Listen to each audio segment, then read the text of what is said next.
Hi guys, good morning. Magluluto tayo ngayon ng pork siomai with miswa and malunggay. So ito na nga, kumukuha po ako ng malunggay sa aming tapat ng bahay na tinanim po ng aming biyanan.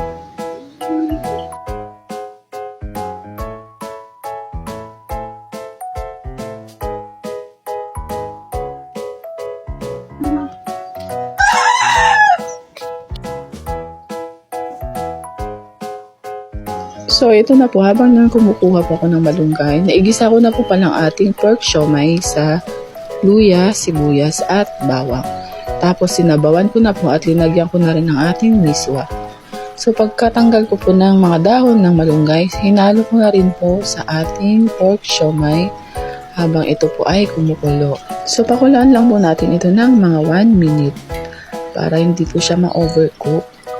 Then, magdagdag po tayo siya ng asin or patis. Pandagdag lasa po sa ating soup na linuluto. So, ayan na nga po. After 1 minute, luto na pong ating pork siomai with miswa at malunggay. So, ready to serve na po. Kainan na!